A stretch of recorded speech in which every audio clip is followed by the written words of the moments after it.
ताज़ा तरीन अपलोड्स की नोटिफिकेशन हासिल करने के लिए हमारे चैनल को सब्सक्राइब करें और साथ में दिए गए घंटी के निशान को दबाना ना भूलें।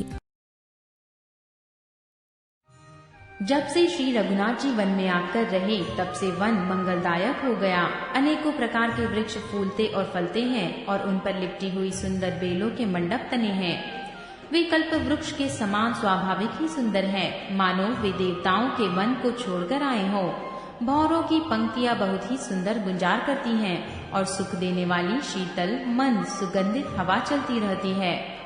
नीलकंठ, कोयल, तोते, पपीहे, चकवे और चकोर आदि पक्षी कानों को सुख देने वाली और चित्त को चुराने वाली तरह तरह की बेलियां बोलते हैं। हाथी, सिंह, बंदर, सूअर और हिरन ये सब वैर छोड़कर साथ साथ विचरते हैं। शिकार के लिए फिरते हुए श्री रामचंद्र जी की छवि को देखकर पशुओं के समूह विशेष आनंदित होते हैं। जगत में जहाँ तक देवताओं के वन है, सब श्री राम जी के वन को देखकर सिहाते हैं। गंगा, सरस्वती, सूर्य कुमारी, यमुना, नर्मदा, गोदावरी आदि धन्य नदियाँ, सारे तालाब, समुद्र, नदी और अनेकों नद सब मंदाकिनी बड़ाई करते हैं।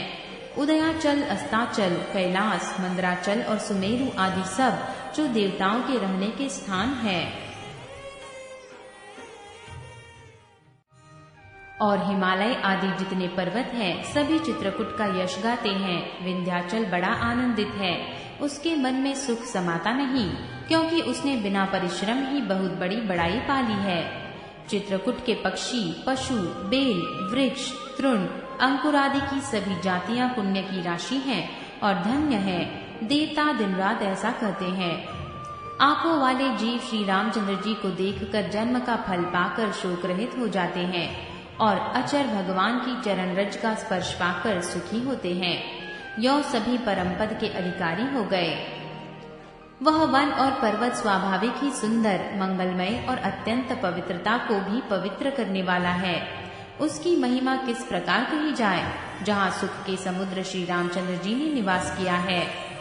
क्षीर सागर को त्याग कर और अयोध्या को छोड़कर जहाँ सीता जी, लक्ष्मण जी और श्री रामचंद्र जी आकर रहे, उस वन की जैसी परम शोभा है, उसको हजार मुख वाले जो लाख शेष जी हो तो वे भी नहीं कह सकते। उसे भला मैं किस प्रकार से वर्णन करके कह सकता हूँ। कहीं पोख रेखा कछुआ भी मंदराचल उठा सकता है। लक्ष्मण जी मन, वचन और कर्म से श्री रामचंद्र जी की सेवा करते हैं। उनके शील और स्नेह का वर्णन नहीं किया जा सकता। क्षण क्षण पर श्री सीताराम जी के चरणों को देखकर और अपने ऊपर उनका स्नेह जानकर लक्ष्मण जी स्वप्न में भी भाइयों, माता पिता और घर की याद नहीं करते।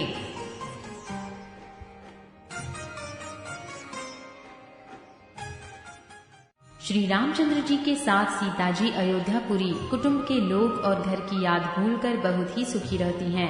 क्षण क्षण पर पति श्री रामचंद्र जी के चंद्रमा के समान मुख को देखकर वे वैसे ही परम प्रसन्न रहती हैं, जैसे चकोर कुमारी चंद्रमा को देखकर।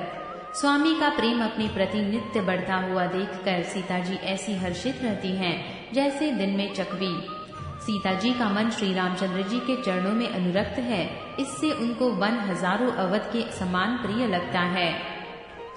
प्रियतम के साथ पर्णकुटी प्यारी लगती है। मृग और पक्षी प्यारे कुटुंबियों के समान लगते हैं। मुनियों की स्त्रियां यास के समान, श्रेष्ठ मुनि ससुर के समान और कंदमूल फलों का आहार उनको अमृत के समान लगता है। स्वामी के साथ सुंदर साथरी सैकड़ों कामदेव की सेजों के समान सुख देने वाली है, जिनके देखने मात्र से जीव लोकपाल हो जाते हैं। उनको कहीं भोग विलास मोहित कर सकते हैं। जिन श्री रामचंद्र जी का स्मरण करने से ही भक्तजन तमाम भोग विलास को तिनके के समान त्याग देते हैं, उन श्री रामचंद्र जी की प्रिय पत्नी और जगत की माता सीता जी के लिए यह कुछ भी आश्चर्य नहीं है। सीता जी और लक्ष्मण जी को जिस प्रकार सुख मिले, श्री रघुनाथ जी वही करते और वही कहते हैं। भगवान प्राचीन कथाएं और कहानियां कहते हैं और लक्ष्मण जी तथा सीता जी अत्यंत सुख मानकर सुनते हैं। जब जब श्री रामचंद्र जी अयोध्या की याद करते हैं, तब तक उनके नेत्रों में जल भर आता है। माता पिता, कुटुंबियों और भाइयों तथा भरत के प्रेम, शील और सेवा भाव को याद करके कृपा के समुद्र प्रभु श्री रामचंद्र जी दुखी हो जाते हैं, किंतु फिर कुसमय समझकर धीरज धारण कर लेते हैं। श्री रामचंद्र जी को दुखी देखकर सीता जी और लक्ष्मण जी भी व्याकुल हो जाते हैं। जैसे किसी मनुष्य की परछाई उस मनुष्य के समान ही चेष्टा करती है। तब धीर, कृपालु और भक्तों के हृदय को शीतल करने के लिए चंदन रूप रघुकुल को आनंदित करने वाले श्री रामचंद्र जी प्यारी पत्नी और भाई लक्ष्मण की दशा देखकर कुछ पवित्र कथाएं कहने लगते हैं, जिन्हें सुनकर लक्ष्मण जी और सीता जी सुख प्राप्त करते हैं।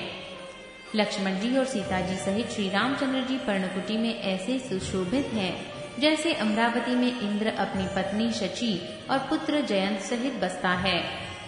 प्रभु श्री रामचंद्र जी सीता जी और लक्ष्मण जी की कैसी संभाल रखते हैं, जैसे पल के नेत्रों के गोलकों की। इधर लक्ष्मण जी श्री सीता जी और श्री रामचंद्र जी की ऐसी सेवा करते हैं, जैसे अज्ञानी मनुष्य शरीर की करते हैं। पशु पक्षु देवता और तपस्वियों के हितकारी प्रभु इस प्रकार सुखपूर्वक वन में निवास कर रहे हैं। तुलसीदास जी कहते हैं, मैंने श्री रामचंद्र जी का सुंदर वनगमन कहा, अब जिस तरह सुमंत्र अयोध्या में आए वह कथा सुनो। प्रभु श्री रामचंद्र जी को पहुंचाकर जब निषादराज लौटा, तब आकर उसने रथ को मंत्री सहित देखा। मंत्री को व्याकुल देखकर निषाद को जैसा दुख हुआ वह कहा नहीं जाता। सुमंत्र हा राम, हा सीते, हा लक्ष्मण पुकारते हुए बहुत व्याकुल होकर धरती पर गिर पड़े। घोड़े दक्षिण दिशा की ओर देख देख कर हिनहिनाते हैं, मानो बिना पंख के पक्षी व्याकुल हो रहे हैं। वे न तो घास चरते हैं न पानी पीते हैं, केवल आंखों से जल बहा रहे हैं। श्री रामचंद्र जी के घोड़ों को इस दशा में देखकर सब निषाद व्याकुल हो गए। तब धीरज धरकर निषादराज कहने लगा, हे सुमंत्र जी, अब विषाद को छोड़िए। अब पंडित और परमार्थ के जानने वाले हैं, विधाता को प्रतिकूल जानकर धैर्य धारण कीजिए।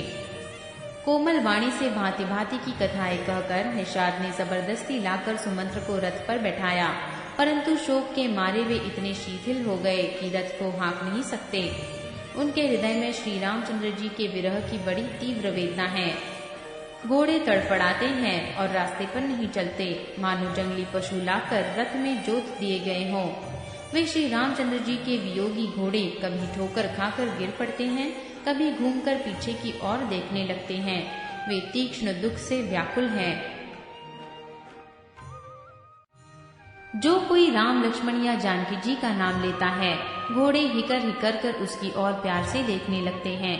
घोड़ों की विरह दशा कैसे कही जा सकती है। वे ऐसे व्याकुल हैं जैसे मणि के बिना सांप व्याकुल होता है। मंत्री और घोड़ों की यह दशा देखकर निषादराज विषाद के वश हो गया। तब उसने अपने 4 उत्तम सेवक बुलाकर सारथी के साथ कर दिए। निषादराज गुह सारथी को पहुंचाकर लौटा। उसके विरह और दुख का वर्णन नहीं किया जा सकता। वे चारों निषाद रथ लेकर अवध को चले। वे भी क्षण क्षण भर विषाद में डूबे जाते थे। व्याकुल और दुख से दीन हुए सुमंत्र जी सोचते हैं कि श्री रघुवीर के बिना जीने को धिक्कार है। आखिर यह अधम शरीर रहेगा तो है ही नहीं। अभी श्री रामचंद्र जी के बिछुड़ते ही छूटकर इसने यश नहीं ले लिया। ये प्राण अपयश और पाप के भाड़े हो गए। अब ये किस कारण कूच नहीं करते। हाय नीच मन, मौका चूक गया। अब भी तो हृदय के 2 टुकड़े नहीं हो जाते। सुमंत्र हाथ मल मल कर और सिर पीट पीट कर पछताते हैं, मानो कोई कंजूस धन का खजाना खो बैठा हो। वे इस प्रकार चले मानो कोई बड़ा योद्धा वीर का बाना पहनकर और उत्तम शूरवीर कहलाकर युद्ध से भाग चला हो। जैसे कोई विवेकशील वेद का ज्ञाता, साधु सम्मत आचरणों वाला और उत्तम जाति का ब्राह्मण धोखे से मदिरा पी ले और पीछे पछतावे, उसी प्रकार मंत्री सुमंत्र सोच कर रहे हैं। जैसे किसी उत्तम कुल वाली साधु स्वभाव की, समझदार और मन वचन कर्म से पति को ही देवता मानने वाली पतिव्रता स्त्री को भाग्यवश पति को छोड़कर रहना पड़े, उस समय उसके हृदय में जैसे भयानक संताप होता है, वैसे ही मंत्री के हृदय में ही हो रहा है। नेत्रों में जल भरा है, दृष्टि मंद हो गई है, कानों से सुनाई नहीं पड़ता, व्याकुल हुई बुद्धि बेठिकाने हो रही है। ओठ सूख रहे हैं, मुंह में लाठी लग गई है, किंतु प्राण नहीं निकलते, क्योंकि हृदय में अवध रूपी किवाड़ लगे हैं। सुमंत्र जी के मुख का रंग बदल गया है, जो देखा नहीं जाता। ऐसा मालूम होता है मानो इन्होंने माता पिता को मार डाला हो। उनके मन में रम वियोग रूपी हानि की महान ग्लानि छा रही है, जैसे कोई पापी मनुष्य नरक को जाता हुआ रास्ते में सोच कर रहा हो। मुंह से वचन नहीं निकलते, हृदय में पछताते हैं कि मैं अयोध्या में जाकर क्या देखूंगा। श्री रामचंद्र जी से शून्य रथ को जो भी देखेगा वही मुझे देखने में संकोच करेगा। नगर के सब व्याकुल स्त्री पुरुष जब दौड़कर मुझसे पूछेंगे, तब मैं हृदय पर वज्र रखकर सबको उत्तर दूंगा। जब दीन दुखी सब माताएं पूछेंगी, तब हे विधाता मैं उन्हें क्या कहूँगा। जब लक्ष्मण जी की माता मुझसे पूछेंगी, तब मैं उन्हें कौन सा सुखदायी संदेशा दूंगा। श्री राम जी की माता जब इस प्रकार दौड़ी आवेंगी, जैसे नई ब्याई हुई गौ बछड़े को याद करके दौड़ी आती है, तब उनके पूछने पर मैं उन्हें यह उत्तर दूंगा कि श्री राम लक्ष्मण सीता वन को चले गए। जो भी पूछेगा उसे यही उत्तर देना पड़ेगा, हाय अयोध्या जाकर अब मुझे यही सुख लेना है। जब दुख से दीन महाराज, जिनका जीवन श्री रघुनाथ जी के ही अधीन है, मुझसे पूछेंगे, तब मैं कौन सा मुंह लेकर उन्हें उत्तर दूंगा कि मैं राजकुमारों को कुशल पूर्वक पहुंचा आया हूँ। लक्ष्मण सीता और श्री राम का समाचार सुनते ही महाराज तिनके की तरह शरीर को त्याग देंगे।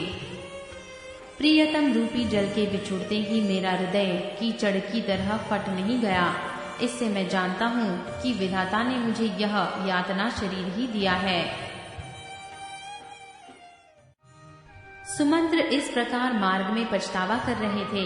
इतने में ही रथ तुरंत तमसा नदी के तट पर आ पहुंचा। मंत्री ने विनय करके चारों निषादों को विदा किया। ये विषाद से व्याकुल होते हुए सुमंत्र के पैरों पर पड़कर लौटे। नगर में प्रवेश करते मंत्री ऐसे सकुचाते हैं मानो गुरु ब्राह्मण या गौ को मारकर आए हों। सारा दिन एक पेड़ के नीचे बैठकर बिताया। जब संध्या हुई तब मौका मिला। अंधेरा होने पर उन्होंने अयोध्या में प्रवेश किया और रथ को दरवाजे पर खड़ा करके वे महल में घुसे। जिन जिन लोगों ने यह समाचार सुन पाया, वे सभी रथ देखने को राजद्वार पर आए। रथ को पहचानकर और घोड़ों को व्याकुल देखकर उनके शरीर ऐसे गले जा रहे हैं जैसे घाम में ओले। नगर के स्त्री पुरुष कैसे व्याकुल हैं, जैसे जल के घटने पर मछलियां। मंत्री का आना सुनकर सारा रनिवास व्याकुल हो गया। राजमहल उनको ऐसा भयानक लगा मानो प्रेतों का निवास स्थान हो। अत्यंत आर्त होकर सब रानियां पूछती हैं, पर सुमंत्र को कुछ उत्तर नहीं आता। उनकी वाणी विकल हो गई है, न कानों से सुनाई पड़ता है और न आंखों से कुछ सूझता है।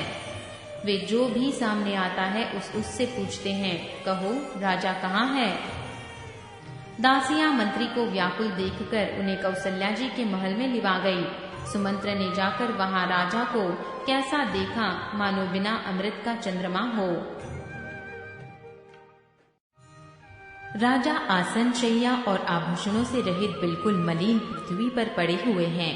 वे लंबी सांसें लेकर इस प्रकार सोच करते हैं मानो राजा यायाति स्वर्ग से गिरकर सोच कर रही हो।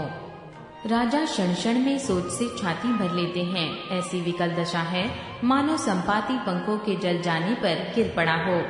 राजा राम राम हाँ स्नेही प्यारे राम कहते हैं, फिर हाँ राम हाँ लक्ष्मण हाँ जानकी ऐसा कहने लगते हैं। मंत्री ने देखकर जय जीव कहकर दंडवत प्रणाम किया। सुनते ही राजा व्याकुल होकर उठे और बोले, सुमंत्र कहो राम कहाँ है। राजा ने सुमंत्र को हृदय से लगा लिया, मानो डूबते हुए आदमी को कुछ सहारा मिल गया हो। मंत्री को स्नेह के साथ पास बैठाकर नेत्रों में जल भरकर राजा पूछने लगे, हे मेरे प्रेमी सखा, श्री राम की कुशल कहो। बताओ श्री राम लक्ष्मण और जानकी कहाँ हैं? उन्हें लौटा लाए हो कि वे वन को चले गए? यह सुनते ही मंत्री के नेत्रों में जल भर आया। शोक से व्याकुल होकर राजा फिर पूछने लगे, सीता राम और लक्ष्मण का संदेशा तो कहो। श्री रामचंद्र जी के रूप गुण शील और स्वभाव को याद कर करके राजा हृदय में सोच करते हैं।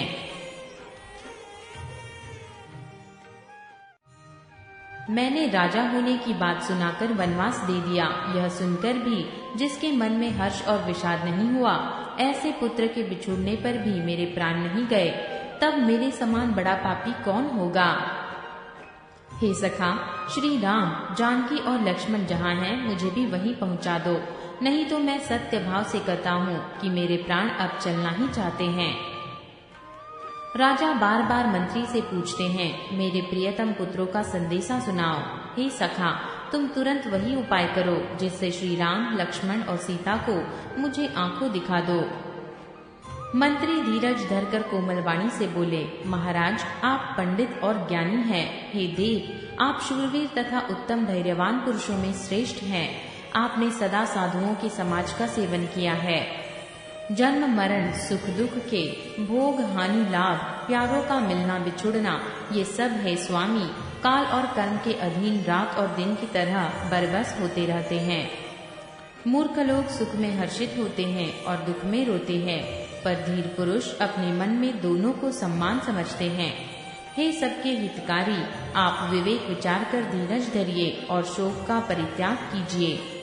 श्री राम जी का पहला निवास तमसा के तट पर हुआ, दूसरा गंगा तीर पर। सीता जी सहित दोनों भाई उस दिन स्नान करके जल पीकर ही रहे। केवट ने बहुत सेवा की, वह रात सिंगरौर में ही बिताई। दूसरे दिन सवेरा होते ही बड़ का दूध मंगवाया और उससे श्री राम लक्ष्मण ने अपने सिरों पर जटाओं के मुकुट बनाए। तब श्री रामचंद्र जी के सखा निषादराज ने नाव मंगवाई। पहले प्रिया सीता जी को उस पर चढ़ाकर फिर श्री रघुनाथ जी चढ़े, फिर लक्ष्मण जी ने धनुष बाण सजाकर रखे और प्रभु श्री रामचंद्र जी की आज्ञा पाकर स्वयं चढ़े। मुझे व्याकुल देखकर श्री रामचंद्र जी धीरज धरकर मधुवचन बोले, हे तात, पिताजी से मेरा प्रणाम कहना और मेरी ओर से बार बार उनके चरण कमल पकड़ना। फिर पांव पकड़कर विनती करना कि हे पिताजी, आप मेरी चिंता न कीजिए, आपकी कृपा, अनुग्रह और पुण्य से वन में और मार्ग में हमारा कुशल मंगल होगा। हे पिताजी, आपके अनुग्रह से मैं वन जाते हुए सब प्रकार का सुख पाऊंगा। आज्ञा का भलीभांति पालन करके चरणों का दर्शन करने कुशल पूर्वक फिर लौट आऊंगा। सब माताओं के पैरों को पकड़कर उनका समाधान करके और उनसे बहुत विनती करके तुलसीदास कहते हैं, तुम वही प्रयत्न करना जिसमें कौशलपति पिताजी कुशल रहे। बार बार चरण कमलों को पकड़कर गुरु वशिष्ठ जी से मेरा संदेशा कहना कि वे वही उपदेश दे जिससे अवधपति पिताजी मेरा सोच न करे। हे तात, सब पुरवासियों और कुटुंबियों से निहोरा करके मेरी विनती सुनाना कि वही मनुष्य मेरा सब प्रकार से हितकारी है जिसकी चेष्टा से महाराज सुखी रहें।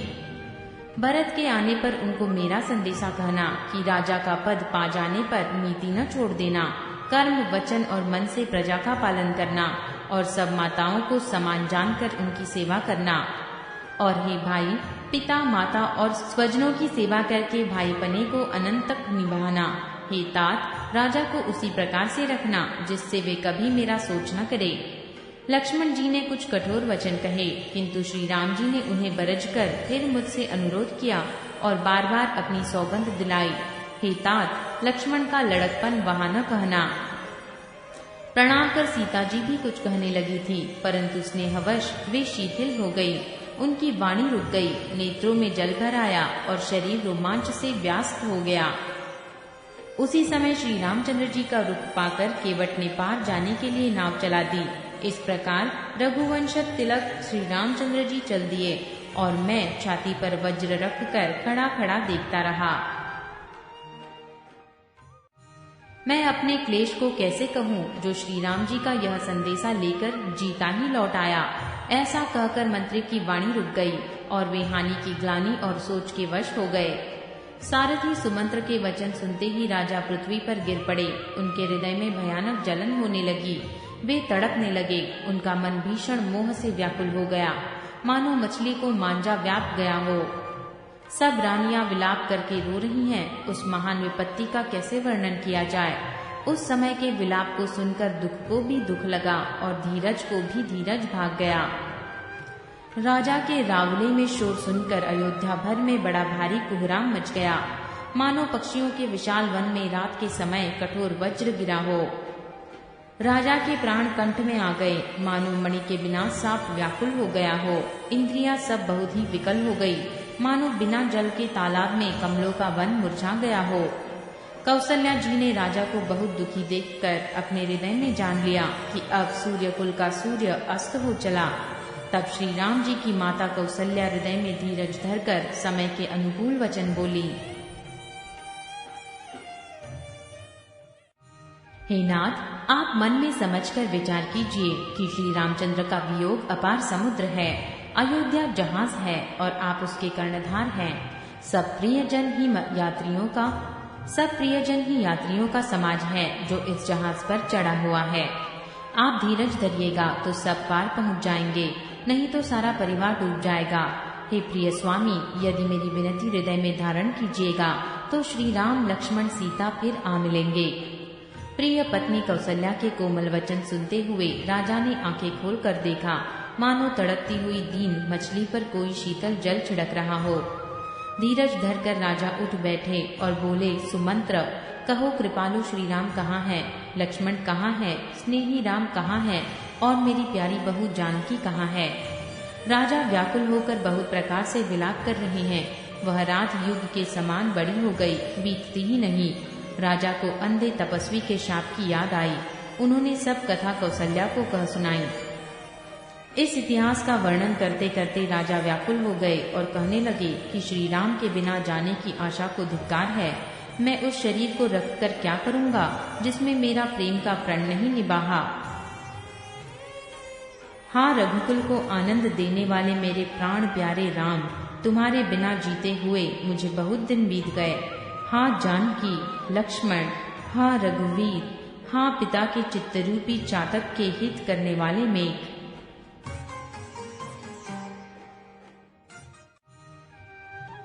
राम राम कहकर फिर राम कहकर, फिर राम राम कहकर और फिर राम कहकर राजा श्री राम के विरह में शरीर त्याग कर सुरलोक को सिधार गए।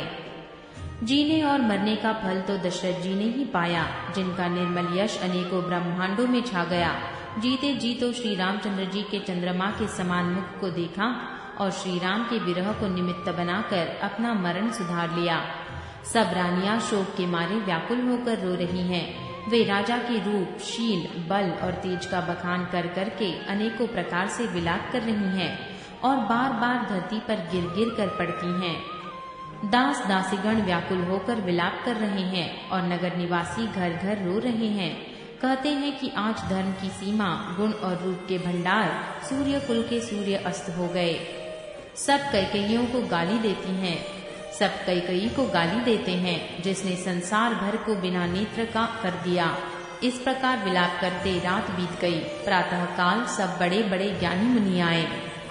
तब वशिष्ठ मुनि ने समय के अनुकूल अनेक इतिहास कहकर अपने विज्ञान के प्रकाश से सबका शोक दूर किया।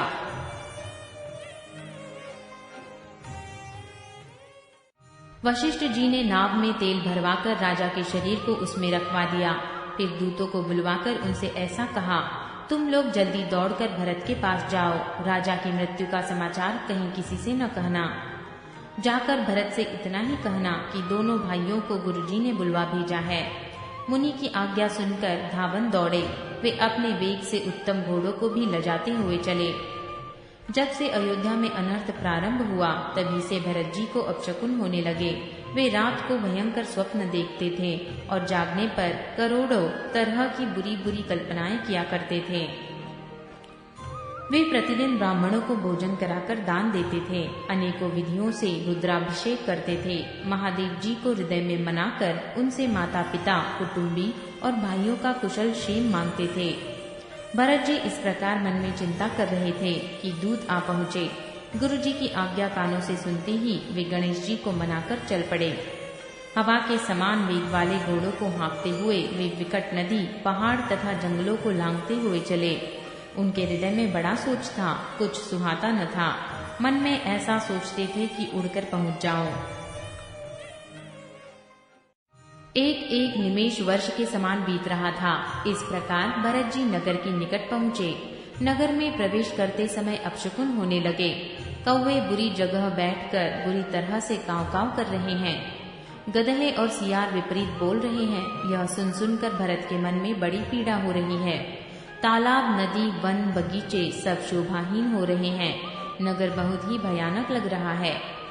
श्री राम जी के वियोग रूपी बुरे रोग से सताए हुए पक्षी, पशु, घोड़े, हाथी ऐसे दुखी हो रहे हैं कि देखे नहीं जाते। नगर के स्त्री पुरुष अत्यंत दुखी हो रहे हैं, मानो सब अपनी सारी संपत्ति हार बैठे हों। नगर के लोग मिलते हैं पर कुछ कहते नहीं, गौ से जोहार करके चले जाते हैं। भरत जी भी किसी से कुशल नहीं पूछ सकते, क्योंकि उनके मन में भय और विषाद छा रहा है। बाजार और रास्ते देखे नहीं जाते, मानो नगर में दसों दिशाओं में दावाग्नि लगी है। पुत्र के आते सुनकर सूर्यकुल रूपी कमल के लिए चांदनी रूपी कैकेयी हर्षित हुई। वह आरती सजाकर आनंद में भरकर उठ दौड़ी और दरवाजे पर ही मिलकर भरत शत्रुघ्न को महल में ले आई। भरत ने सारे परिवार को दुखी देखा, मानो कमलों के वन को पाला मार गया हो। एक कैकेयी ही इस तरह हर्षित दिखती है, मानो भीमनी जंगल में आग लगाकर आनंद में भर रही हो। पुत्र को सोचवश और मनमारे देखकर वह पूछने लगी, हमारे नैहर में कुशल तो है? भरत जी ने सब कुशल कह सुनाई। फिर अपने कुल की कुशल क्षेम पूछी। कहो, पिताजी कहाँ हैं? मेरी सब माताएं कहाँ हैं? सीता जी और मेरे प्यारे भाई राम लक्ष्मण कहाँ हैं? पुत्र के स्नेहमय वचन सुनकर नेत्रों में कपट का जल भरकर पापिनी कैकेयी भरत के कानों में और मन में शूल के समान चुभने वाले वचन बोली। हे तात, मैंने सारी बात बना ली थी। बेचारी मंथरा सहायक हुई, पर विधाता ने बीच में जरा सा काम बिगाड़ दिया। वह यह कि राजा देवलोक को पधार गए। भरत यह सुनते ही विषाद के मारे विवश हो गए, मानो सिंह की गर्जना सुनकर हाथी सहम गया हो। वे तात तात, हाँ तात पुकारते हुए अत्यंत व्याकुल होकर जमीन पर गिर पड़े। हे तात, मैं आपको चलते समय देख भी न सका। आप मुझे श्री राम जी को सौंप भी नहीं गए। फिर धीरज धरकर वे संभल कर उठे और बोले, माता, पिता के मरने का कारण तो बताओ। पुत्र का वचन सुनकर कैकेयी कहने लगी, मानो मर्म स्थान को पाँचकर उसमें जहर भर रही हो। कुटिल और कठोर कैकेयी ने अपनी सब करनी शुरू से प्रसन्न मन से सुना दी। श्री रामचंद्र जी का वन जाना सुनकर भरत जी को पिता का मरण भूल गया और हृदय में इस सारे अनर्थ का कारण अपने को ही जानकर वे मौन होकर स्तंभित रह गए। पुत्र को व्याकुल देखकर कैकेयी समझाने लगी, मानो जले पर नमक लगा रही हो। हे तात, राजा सोच करने योग्य नहीं है। उन्होंने पुण्य और यश कमाकर उसका पर्याप्त भोग किया। जीवन काल में ही उन्होंने जन्म लेने के संपूर्ण फल पा लिए और अंत में वे इंद्रलोक को चले गए। ऐसा विचार कर सोच छोड़ दो और समाज सहित नगर का राज्य करो।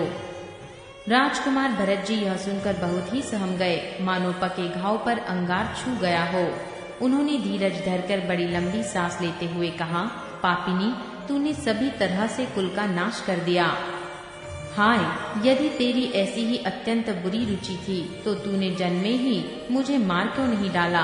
तूने पेड़ को काटकर पत्ते को सींचा है और मछली के जीने के लिए पानी को उलीच डाला।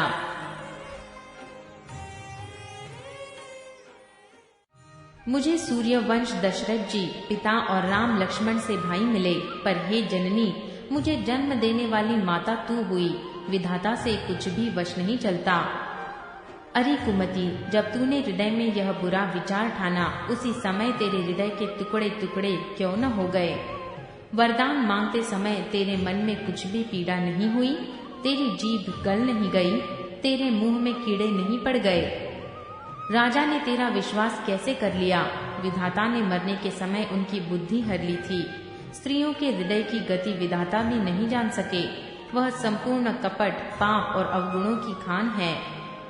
फिर राजा तो सीधे, सुशील और धर्मपरायण थे। वे भला स्त्री स्वभाव को कैसे जानते? अरे जगत के जीव जंतुओं में ऐसा कौन है जिसे श्री रघुनाथ जी प्राणों के समान प्यारे नहीं है? वे श्री राम जी भी तुझे अहित हो गए। तू कौन है? मुझे सच सच कह। तू जो है सो है। अब मुंह में स्याही पोत कर उठकर मेरी आंखों की ओट में जा बैठ। विधाता ने मुझे श्री राम जी से विरोध करने वाले से विधाता ने मुझे श्री राम जी से विरोध करने वाले हृदय से उत्पन्न किया। मेरे बराबर पापी दूसरा कौन है? मैं व्यर्थ ही तुझे कुछ कहता हूँ। माता की कुटिलता सुनकर शत्रुघ्न जी के सब अंग क्रोध से जल रहे हैं, पर कुछ वश नहीं चलता। उसी समय भांति भांति के कपड़ों और गहनों से सजकर कुबड़ी वहां आई। उसे देखकर लक्ष्मण के छोटे भाई शत्रुघ्न जी क्रोध से भर गए, मानो जलती हुई आग को घी की आहुति मिल गई हो। उन्होंने जोर से तप कर कुबड़ पर एक लात जमा दी। वह चिल्लाती हुई मुंह के बल जमीन पर गिर पड़ी। उसका कुबड़ टूट गया, कपाल फूट गया, दांत टूट गए और मुंह से खून बहने लगा। हाय दैव, मैंने क्या बिगाड़ा, जो भला करते बुरा फल पाया। उसकी यह बात सुनकर और उसे नख से शिखा तक दुष्ट जानकर शत्रुघ्न जी झूंटा पकड़ पकड़ कर उसे घसीटने लगे। तब दयानिधि भरत जी ने उसको छुड़ा दिया और दोनों भाई कौशल्या जी के पास गए। कौशल्या जी मैले वस्त्र पहने हैं, चेहरे का रंग बदला हुआ है, व्याकुल हो रही हैं। दुख के बोझ से शरीर सूख गया है, ऐसी दिख रही हैं मानो सोने की सुंदर कल्पलता को वन में पाला मार गया हो। भरत को देखते ही माता कौशल्या जी उठ दौड़ी, पर चक्कर आ जाने से मूर्छित होकर पृथ्वी पर गिर पड़ी। यह देखते ही भरत जी बड़े व्याकुल हो गए और शरीर की सुध भुलाकर चरणों में गिर पड़े। माता, पिताजी कहाँ हैं? उन्हें दिखा दे। सीता जी तथा मेरे दोनों भाई श्री राम लक्ष्मण कहाँ हैं? कैकेयी जगत में क्यों जन्मे, और यदि जन्मी तो फिर बाँझ क्यों न हुई?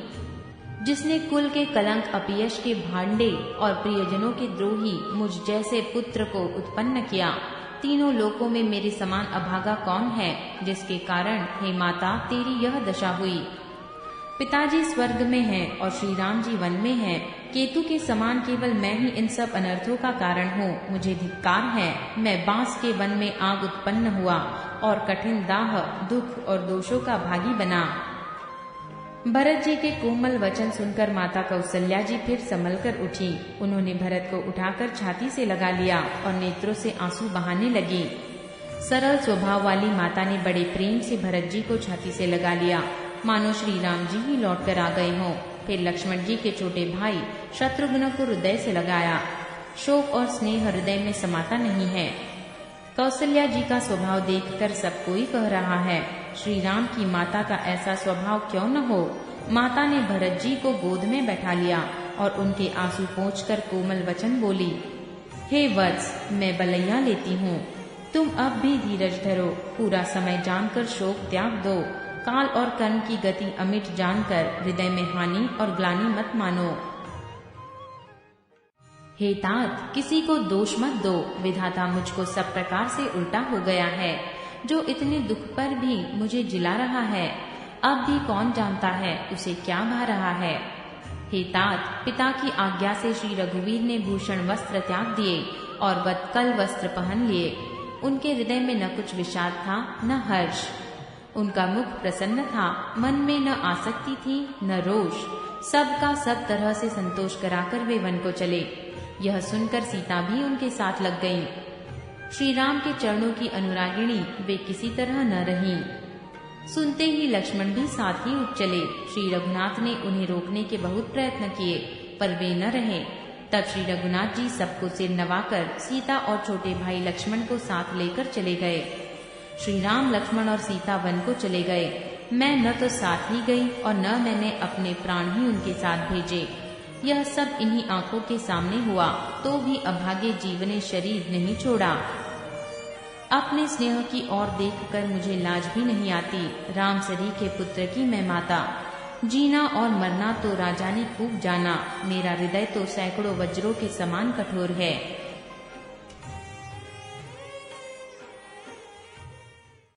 कौशल्या जी के वचनों को सुनकर भरत सहित सारा रनिवास व्याकुल होकर विलाप करने लगा। राजमहल मानो शोक का निवास बन गया। भरत शत्रुघ्न दोनों भाई विकल होकर विलाप करने लगे। तब कौशल्या जी ने उनको हृदय से लगा लिया। अनेकों प्रकार से भरत जी को समझाया और बहुत सी विवेक भरी बातें उन्हें कहकर सुनाई। भरत जी ने भी सब माताओं को पुराण और वेदों की सुंदर कथाएं कहकर समझाया। दोनों हाथ जोड़कर भरत जी छल रहित पवित्र और सीधी सुंदर वाणी बोले।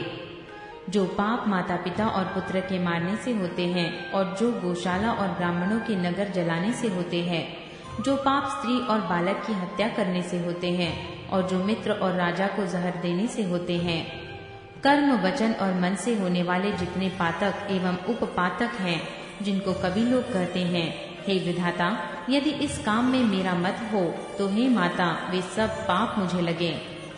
जो लोग श्री हरि और श्री शंकर जी के चरणों को छोड़कर भयानक भूत प्रेतों को भजते हैं, हे माता, यदि इसमें मेरा मत हो तो विधाता मुझे उनकी गति दे।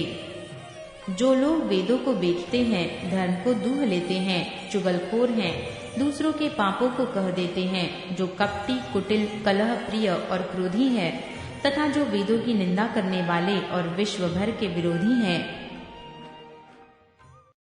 जो लोभी, लंपट और लालचियों का आचरण करने वाले हैं, जो पराई धन और पराई स्त्री की ताक में रहते हैं, हे जननी, यदि इस काम में मेरी सम्मति हो तो मैं उनकी भयानक गति को पाऊं। जिनका सत्संग में प्रेम नहीं है, जो अभागे परमार्थ के मार्ग से विमुख हैं, जो मनुष्य शरीर पाकर श्री हरि का भजन नहीं करते, जिनके हरिहर का सुयश नहीं सुहाता, जो वेद मार्ग को छोड़कर वाम मार्ग पर चलते हैं, जो ठग हैं और वेश बनाकर जगत को छलते हैं, हे माता, यदि मैं इस भेद को जानता भी हूँ तो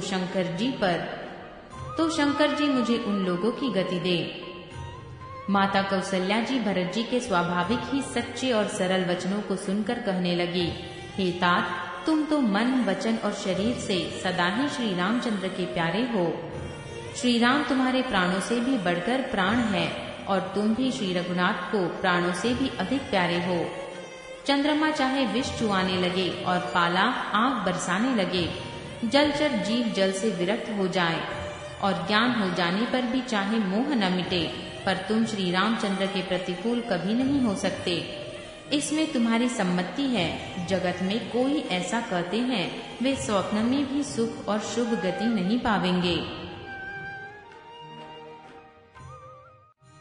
ऐसा कहकर माता कौसल्या ने भरत जी को हृदय से लगा लिया। उनके स्तनों से दूध बहने लगा और नेत्रों में जल छा गया। इस प्रकार बहुत विलाप करते हुए सारी रात बैठे ही बैठे बीत गई। तब वामदेव जी और वशिष्ठ जी आए। उन्होंने सब मंत्रियों तथा महाजनों को बुलवाया। फिर मुनि वशिष्ठ जी ने परमार्थ के सुंदर समयानुकूल वचन कहकर बहुत प्रकार से भरत जी को उपदेश दिया।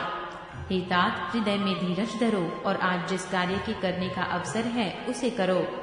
गुरु जी के वचन सुनकर भरत जी उठे और उन्होंने सब तैयारी करने के लिए कहा। वेदों में बताई हुई विधि से राजा की देह को स्नान कराया गया और परम विचित्र विमान बनाया गया। भरत जी ने सब माताओं को चरण पकड़ कर रखा। वे रानियां भी दर्शन की अभिलाषा से रह गईं। चंदन और अगर के तथा और भी अनेकों प्रकार के अपार सुगंध द्रव्यों के बहुत से बोझ आए। सूर्य जी के तट पर सुंदर चिता रचकर बनाई गई, मानो स्वर्ग की सुंदरी सीढ़ी हो।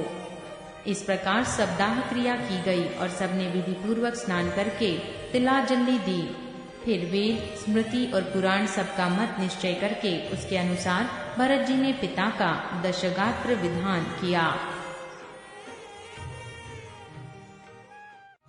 मुनिश्रेष्ठ वशिष्ठ जी ने जहाँ जैसी आज्ञा दी, वहाँ भरत जी ने सब वैसा ही हजारों प्रकार से किया। शुद्ध हो जाने पर सब दान दिए। गौएं तथा घोड़े, हाथी आदि अनेक प्रकार की सवारियां, सिंहासन, गहने, कपड़े, अन्न, पृथ्वी, धन और मकान भरत जी ने दिए।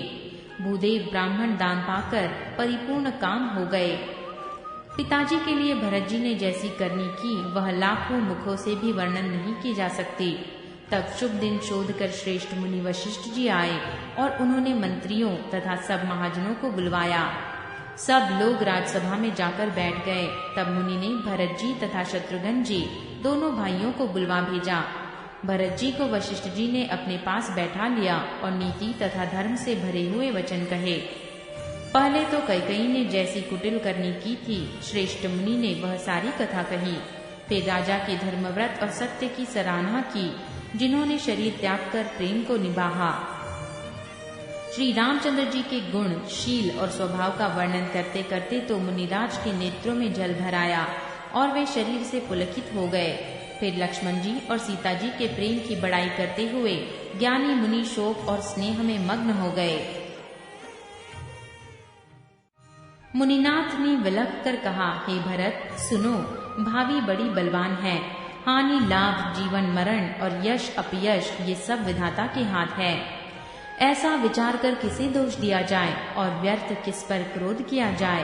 हे तात, मन में विचार करो, राजा दशरथ सोच करने के योग्य नहीं है।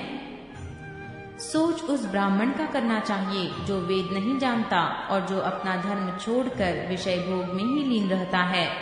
उस राजा का सोच करना चाहिए जो नीति नहीं जानता और जिसको प्रजा प्राणों के समान प्यारी नहीं है। उस वैश्य का सोच करना चाहिए जो धनवान होकर भी कंजूस है और जो अतिथि सत्कार तथा शिव जी की भक्ति करने में कुशल नहीं है। उस शूद्र का सोच करना चाहिए जो ब्राह्मणों का अपमान करने वाला, बहुत बोलने वाला, मान बढ़ाई चाहने वाला और ज्ञान का घमंड रखने वाला है। पुनः उस स्त्री का सोच करना चाहिए जो पति को छलने वाली, कुटिल, कलह प्रिय और स्वेच्छारणी है। उस ब्रह्मचारी का सोच करना चाहिए जो अपने ब्रह्मचर्य व्रत को तोड़ देता है और गुरु की आज्ञा के अनुसार नहीं चलता। उस गृहस्थ का सोच करना चाहिए जो मोहवश कर्म मार्ग का त्याग कर देता है। उस सन्यासी का सोच करना चाहिए जो दुनिया के प्रपंच में फंसा हुआ है और ज्ञान वैराग्य से हीन है। वानप्रस्थ वही सोच करने योग्य है जिसको तपस्या छोड़कर भोग अच्छे लगते हैं। सोच उसका करना चाहिए जो चुगलखोर है, बिना ही कारण क्रोध करने वाला है तथा माता पिता, गुरु एवं भाई बंधुओं के साथ विरोध रखने वाला है। सब प्रकार से उसका सोच करना चाहिए जो दूसरों का अनिष्ट करता है, अपने ही शरीर का पोषण करता है और बड़ा भारी निर्दयी है। और वह तो सभी प्रकार से सोच करने योग्य है जो छल छोड़कर हरि का भक्त नहीं होता। कौशल राज दशरथ जी सोच करने योग्य नहीं है जिनका प्रभाव 14 लोकों में प्रकट है। हे भरत, तुम्हारे पिता जैसा राजा तो न हुआ, न है और न अब होने का ही है। ब्रह्मा, विष्णु, शिव, इंद्र और द्विपाल सभी दशरथ जी के गुणों की कथाएं कहा करते हैं। हे तात, कहो उनकी बड़ाई कोई किसी प्रकार करेगा जिनके श्री राम, लक्ष्मण, तुम और शत्रुघ्न सरीखे पवित्र पुत्र है। राजा सब प्रकार से बड़भागी थे, उनके लिए विषाद करना व्यर्थ है। यह सुन और समझकर सोच त्याग दो और राजा की आज्ञा सिर चढ़ाकर तदनुसार करो। राजा ने राजपद तुमको दिया है, पिता का वचन तुम्हें सत्य करना चाहिए। जिन्होंने वचन के लिए श्री रामचंद्र जी को त्याग दिया और राम विरह की अग्नि में अपने शरीर की आहुति दी। राजा को वचन प्रिय थे, प्राण प्रिय नहीं थे। इसीलिए हे तात, पिता के वचनों को प्रमाण करो, राजा की आज्ञा सिर चढ़ाकर पालन करो। इसमें तुम्हारी सब तरह भलाई है। परशुराम जी ने पिता की आज्ञा रखी और माता को मार डाला। सब लोग इस बात के साक्षी हैं। राजा ययाति के पुत्र ने पिता को अपनी जवानी दे दी। पिता की आज्ञा पालन करने से उन्हें पाप और अपयश नहीं हुआ।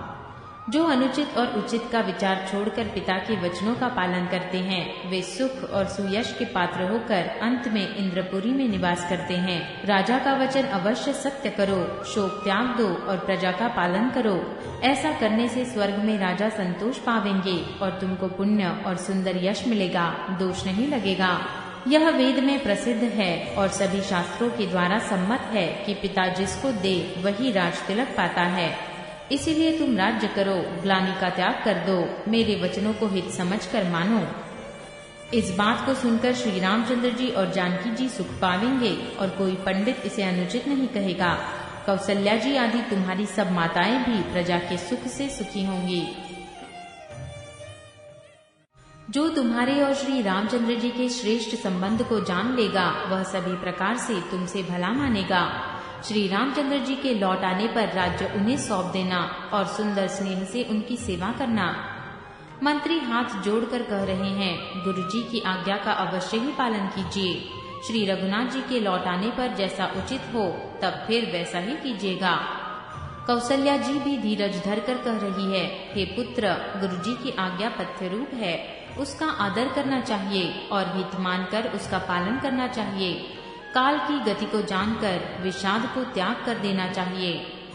श्री रघुनाथ जी वन में हैं। महाराज स्वर्ग का राज्य करने चले गए और हे तात, तुम इस प्रकार कातर हो रहे हो। हे पुत्र, कुटुंब, प्रजा, मंत्री और सब माताओं के सबके एक तुम ही सहारे हो।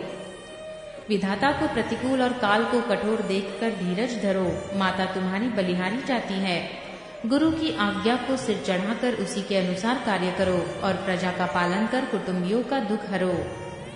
भरत जी ने गुरु के वचनों और मंत्रियों के अभिनंदन को सुना, जो उनके हृदय के लिए मानो चंदन के समान थे। फिर उन्होंने शील, स्नेह और सरलता के रस में सनी हुई माता कौशल्या की कोमल वाणी सुनी। सरलता के रस में सनी हुई माता की वाणी सुनकर भरत जी व्याकुल हो गए। उनके नेत्र कमल जल बहाकर हृदय के विरह रूपी नवीन अंकुर को सींचने लगे। उनकी वह दशा देखकर उस समय सबको अपने शरीर की सूध भूल गई।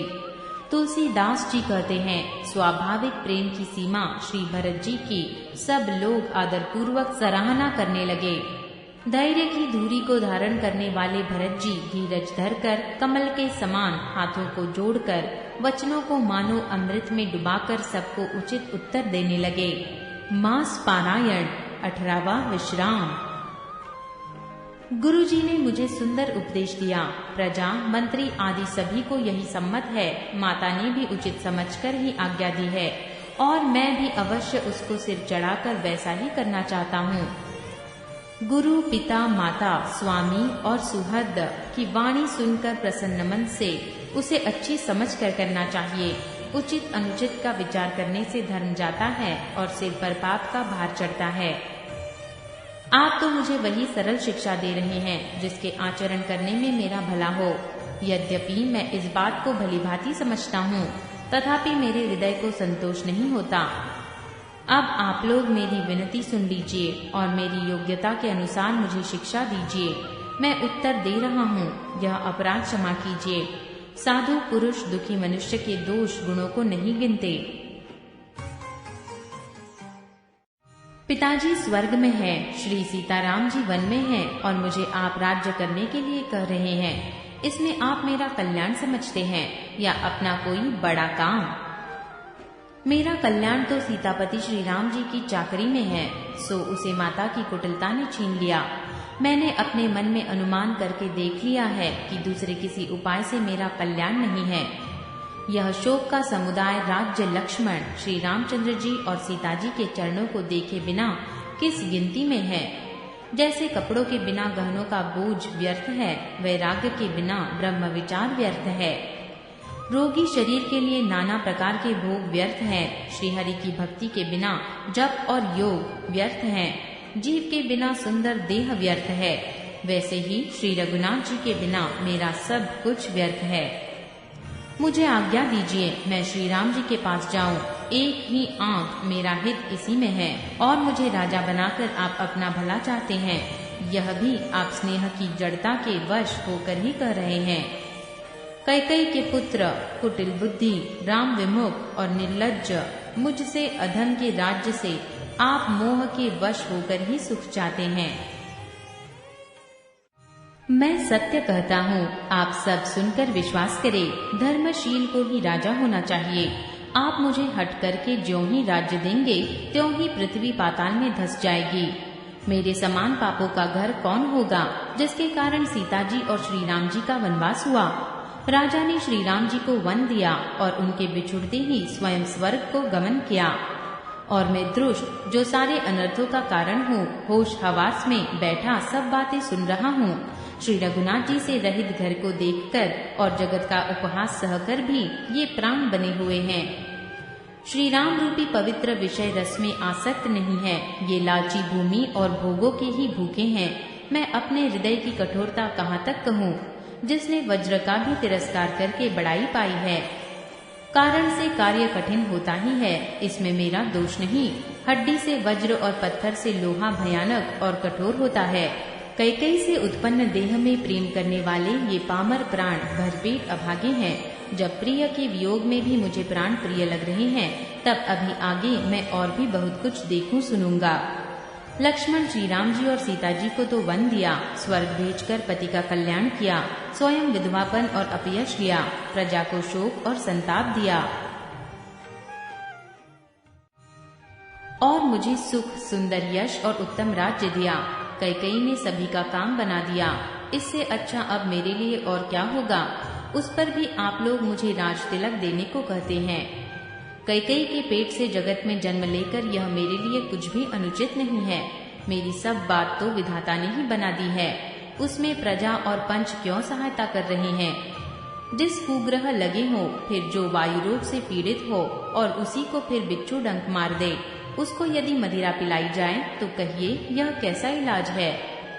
कैकेयी के लड़के के लिए संसार में जो कुछ योग्य था, चतुर्विधाता ने मुझे वही दिया, पर दशरथ जी का पुत्र और राम का छोटा भाई होने की बड़ाई मुझे विधाता ने व्यर्थ ही दी।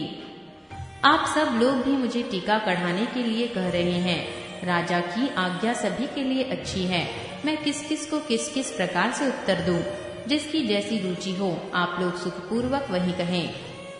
मेरी कुमाता कैकेयी समेत मुझे छोड़कर कहिए, और कौन कहेगा कि यह काम अच्छा किया गया। जड़ चेतन जगत में मेरे सिवा और कौन है जिसको श्री सीताराम जी प्राणों के समान प्यारे न हो। जो परम हानि है उसमें सबको बड़ा लाभ दिख रहा है। मेरा बुरा दिन है, किसी का दोष नहीं। आप सब जो कुछ कहते हैं सो सब उचित है, क्योंकि आप लोग संशय, शील और प्रेम के वश हैं। श्री रामचंद्र जी की माता बहुत ही सरल हृदय है और मुझ पर उनका विशेष प्रेम है। इसीलिए मेरी दीनता देखकर वे स्वाभाविक स्नेहवश ही ऐसा कह रही हैं। गुरुजी ज्ञान के समुद्र हैं, इस बात को सारा जगत जानता है। जिनके लिए विश्व हथेली पर रखे हुए बेर के समान है, वे भी मेरे लिए राज तिलक का साज सज रहे हैं। सत्य है, विधाता के विपरीत होने पर सब कोई विपरीत हो जाते हैं। श्री रामचंद्र जी और सीता जी को छोड़कर जगत में कोई यह नहीं कहेगा कि इस अनर्थ में मेरी सम्मति नहीं है। मैं उसे सुखपूर्वक सुनूंगा और सहूंगा, क्योंकि जहाँ पानी होता है वहाँ अंत में कीचड़ होता ही है। मुझे इसका डर नहीं है कि जगत मुझे बुरा कहेगा, और न मुझे परलोक का ही सोच है। मेरे हृदय में तो बस एक ही दुस्सह दावानल धड़क रहा है कि मेरे कारण श्री सीताराम जी दुखी हुए। जीवन का उत्तम लाभ तो लक्ष्मण ने पाया, जिन्होंने सब कुछ तजकर श्री राम जी के चरणों में मन लगाया। मेरा जन्म तो श्री राम जी के वनवास के लिए ही हुआ था। मैं अभागा झूठ मूठ क्या पछताता हूँ। सबको सिर झुकाकर मैं अपनी दारुण दीनता कहता हूँ। श्री रघुनाथ जी के चरणों के दर्शन किए बिना मेरे जी की जलन न जाएगी। मुझे दूसरा कोई उपाय नहीं सूझता। श्री राम जी के बिना मेरे हृदय की बात कौन जान सकता है। मन में एक ही आंक यही है कि प्रातःकाल प्रभु श्री राम जी के पास चल दूंगा। यद्यपि मैं बुरा हूँ और अपराधी हूँ और मेरे ही कारण यह सब उपद्रव हुआ है, तथापि श्री राम जी मुझे शरण में सम्मुख आया हुआ देखकर सब अपराध क्षमा करके मुझ पर विशेष कृपा करेंगे। श्री रघुनाथ जी शील, संकोच, अत्यंत सरल स्वभाव, कृपा और स्नेह के घर हैं। श्री राम जी ने कभी शत्रुता भी अनिष्ट नहीं किया। मैं यद्यपि टेढ़ा हूँ, पर हूँ तो उनका बच्चा और गुलाम ही। आप पंच लोग भी इसी में मेरा कल्याण मानकर सुंदर वाणी से आज्ञा और आशीर्वाद दीजिए, जिसमें मेरी विनती सुनकर और मुझे अपना दास जानकर श्री रामचंद्र जी राजधानी को लौटावे। यद्यपि मेरा जन्म कुमाता से हुआ है और मैं दुष्ट तथा सदा दोषयुक्त भी हूँ, तो भी मुझे श्री राम जी का भरोसा है कि वे मुझे अपना जानकर त्यागेंगे नहीं। भरत जी के वचन सबको प्यारे लगे, मानो वे श्री राम जी के प्रेम रूपी अमृत में पगे हुए थे। श्री राम योग रूपी भीषण विष से सब लोग जले हुए थे। वे मानो बीज सहित मंत्र को सुनते ही जाग उठे। माता, मंत्री, गुरु, नगर के स्त्री पुरुष सभी स्नेह के कारण बहुत ही व्याकुल हो गए। सब भरत जी को सराह सराह कर कहते हैं कि आपका शरीर श्री राम प्रेम की साक्षात मूर्ति ही है। हे तात भरत, आप ऐसा क्यों न कहें। श्री राम जी को आप प्राणों के समान प्यारे हैं। जो नीच अपनी मूर्खता से आपकी माता कैकेयी की कुटिलता को लेकर आप पर संदेह करेगा, वह दुष्ट करोड़ों पुरखों सहित 100 कल्पों तक नरक के घर में निवास करेगा। सांप के पाप और अवगुण को मणि नहीं ग्रहण करती, बल्कि वह विष को हर लेती है और दुख तथा दरिद्रता को भस्म कर देती है। हे भरत जी, वन को अवश्य चलिए जहाँ श्री राम जी है।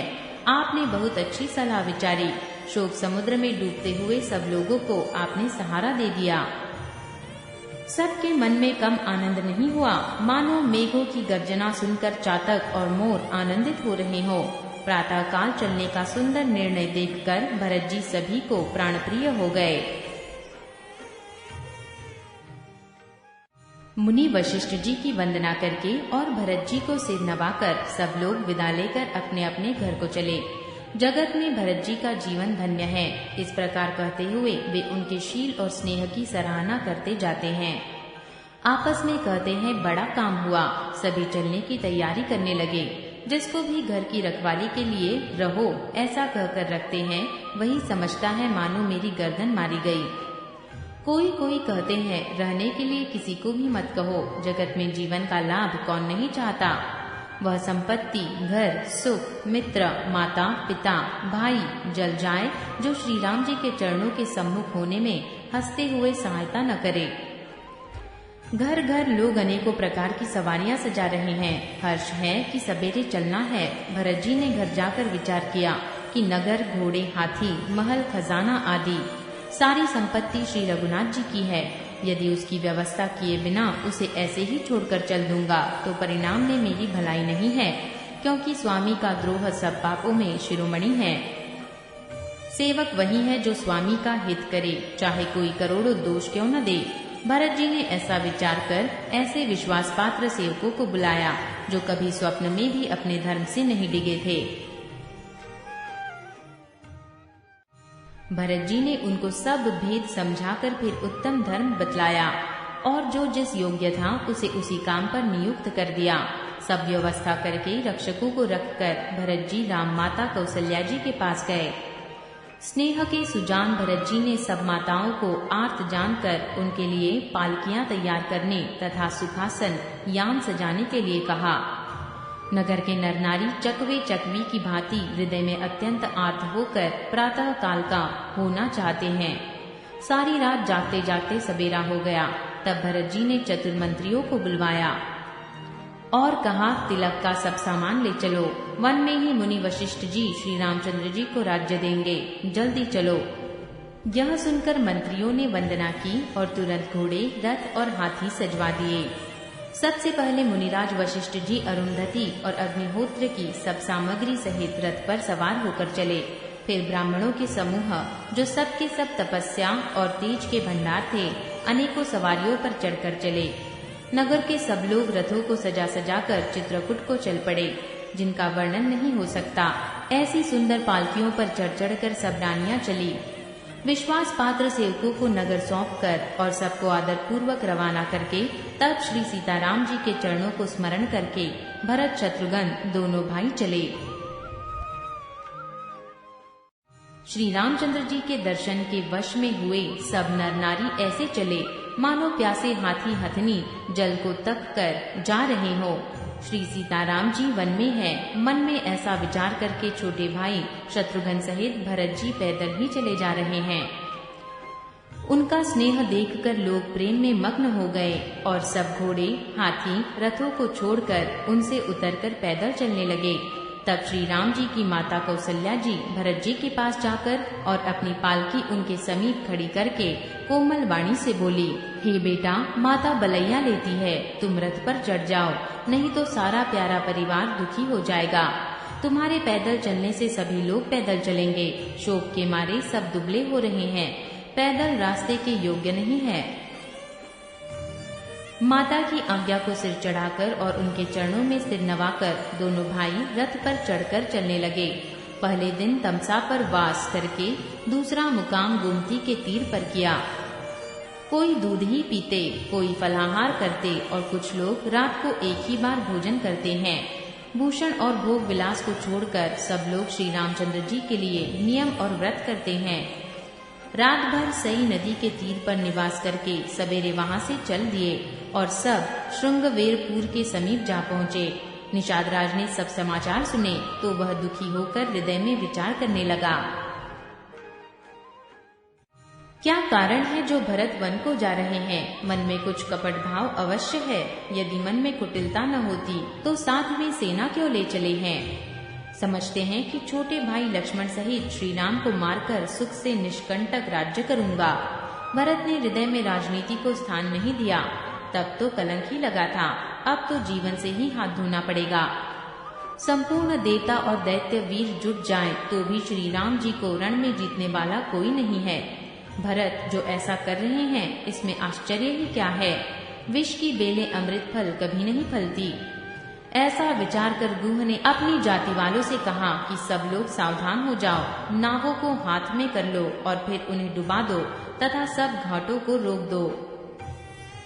सुसज्जित होकर घाटों को रोक लो और सब लोग मरने के साथ सजा लो। मैं भरत से सामने लोहा लूंगा और जीते जी उन्हें गंगा पार न उतरने दूंगा। युद्ध में मरण, फिर गंगा जी का तट, श्री राम जी का काम और क्षणभंगर शरीर। भरत श्री राम जी के भाई और राजा और मैं नीच सेवक, बड़े भाग्य से ऐसी मृत्यु मिलती है। मैं स्वामी के काम के लिए रण में लड़ाई करूंगा और 14 लोगों को अपने यश से उज्जवल कर दूंगा। श्री रघुनाथ जी के निमित्त प्राण त्याग दूंगा। मेरे तो दोनों ही हाथों में आनंद के लड्डू हैं। साधुओं के समाज में जिसकी गिनती नहीं है और श्री राम जी के भक्तों में जिसका स्थान नहीं, वह जगत में पृथ्वी का भार होकर व्यर्थ ही जीता है। वह माता के यौवन रूपी वृक्ष के काटने के लिए कुल्हाड़ मात्र है। निषाद राज विषाद से रहित हो गया और सबका उत्साह बढ़ाकर तथा श्री राम जी का स्मरण करके उसने तुरंत ही तरकस, धनुष और कवच मांगा। हे भाइयों, जल्दी करो और सब सामान सजाओ। मेरी आज्ञा सुनकर कोई मन में कायरता न लावे। सब हर्ष के साथ बोल उठे, हे नाथ, बहुत अच्छा, और आपस में एक दूसरे का जोश बढ़ाने लगे। निषाद राज को जोहार कर कर के सब निषाद चले। सभी बड़े शूरवीर हैं और संग्राम में लड़ना उन्हें बहुत अच्छा लगता है। श्री राम जी के चरण कमलों की जूतियों का स्मरण करके उन्होंने भातियां बांधकर दहुनियों पर प्रतिज्ञा चढ़ाई।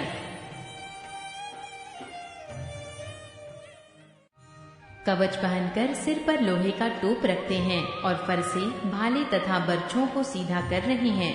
कोई तलवार के वार रोकने में अत्यंत ही कुशल है।